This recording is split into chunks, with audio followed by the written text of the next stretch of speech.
All right, so look at that. You can actually see I did have water in the bottom of this engine, right? And I've got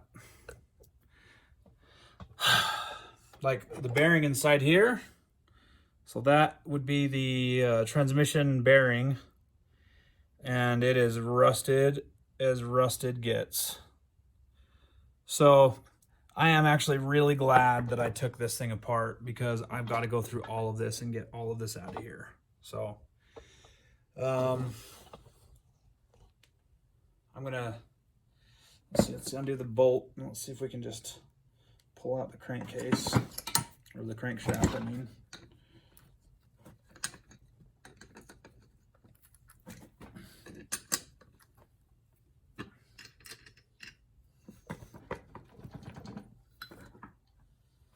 Come on. There we go. So now we'll just take this and put this on there. I'm actually glad that the bearings came off. The bearings were not actually stuck to the crankshaft. So that'll save me a step in having to get them off of there using, well, I'm trying to decide which is the best. Which, did I luck out? Because I'm pretty sure I set these right in the crankcase. I'm pretty sure that I'm gonna press these in. So this, like this main bearing right here, I'm pretty sure I'm gonna press that in with a, I'm gonna press it out with my 20-ton press, and I'm gonna press a new one in. I don't think I have to press it onto the crankshaft. I'm gonna have to see if I can find the service manual and get an answer to that, but that's my guess at this point. All right, so now that I'm kind of getting to the point where things are apart and I can start, you know, cleaning them, I'm going to set this side of the crankcase up to the side for a minute because everything's off of it. And then let's see if I can, so the shifting fork, there's one shifting fork right down there and another shifting fork right there.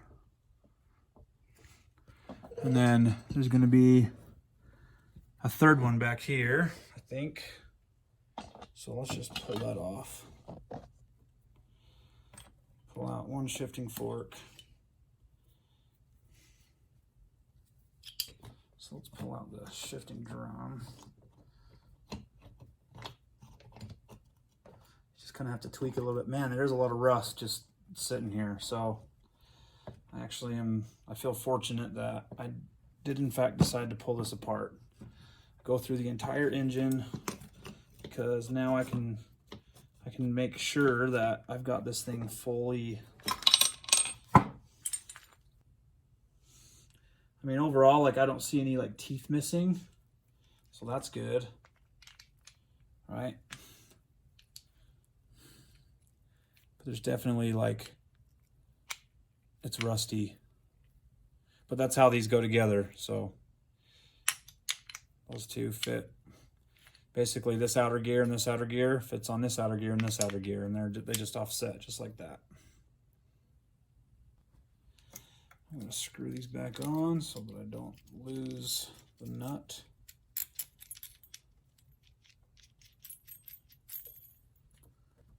Man, some of these bearings are all rusted now. That's a bummer. So some of these needle bearings that I wasn't expecting to have to replace are rusty. So, all right, well, I mean, there's not a lot I can do. The best thing for me to do is just, at this point, get everything cleaned up as best I can. I want to try to get it like brand spanking, you know, shiny clean, but I got to keep in mind this is aluminum, so I don't want to use any hot temperatures, or I just don't want to do anything extreme. Certain chemicals and degreasers will erode aluminum, so just be very careful when you're like deciding on a degreaser what you're going to use. So, all right, so I'm just getting everything cleaned off really good. Trying to clean it, you know, as back to factory shine as much as I possibly can.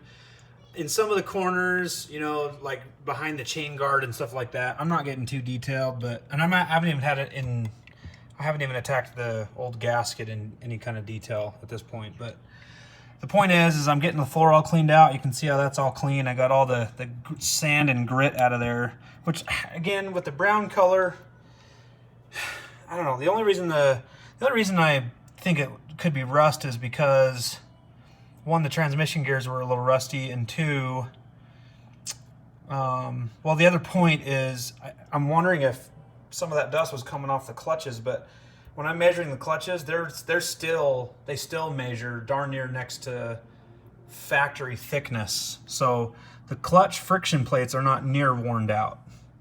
So getting it clean like this is really important because on the other side of the case, and I'll show you in a second, but I actually found a crack. And because I was really careful pulling this thing apart and not putting too much force on it, I know that I didn't do it. So I'm wondering if they torqued a bolt too tight or whatever, but it's basically kind of an internal channel, something like this, right off the bottom floor. It's not a crack on the external part of the case, which is good, but nonetheless, it's probably still structural, so I'm gonna have to figure out a way to fix that. And by the way, what I'm using for this is called Spray 9 Heavy Duty Cleaner Degreaser. It actually is working really well, and for the amount that you get, I think I got this bottle at AutoZone for like $3. So for the amount of volume that you actually get, it works pretty good. So I don't know, I recommend Spray 9 for this application. And then I also, from Harbor Freight, I just went and bought one of these little kits. There's a steel brush, a brass brush, and a nylon brush. And these were brand new when I started, so plan on ruining them.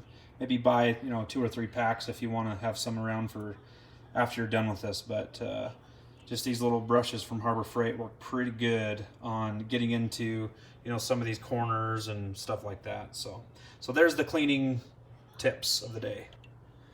The other thing too is just when I turn this bearing, when I turn any of the bearings, I can feel sand and grit in there. Even though the crankshaft didn't wobble and the shifter didn't wobble and everything seemed pretty solid, I'm still glad that I pulled the crankcase apart because of all that sand and grit that was in the crankcase and that little bit of rust, it would for sure really soon destroy these bearings. So I don't care if I get these wet using water and degreaser to clean it because I'm replacing all the bearings anyways. Everything else you know, it's aluminum, so it's not going to rust. But this one, I can feel this bearing is definitely bad. This is one of the transmission bearings. And as I turn it, I can feel it smoothing out just a little bit, but still, like, there's grit in there, guys. So I need to get just a totally clean, fresh restart with this crankcase and then get some clean oil in there and, you know, just keep it isolated from all that sand and grit. I think these bearings will be fine. I can actually even feel a little bit of grit on these needle bearings. I don't want to replace these because they look like a pain to get out. I'll just kind of have to see what that looks like when I get there.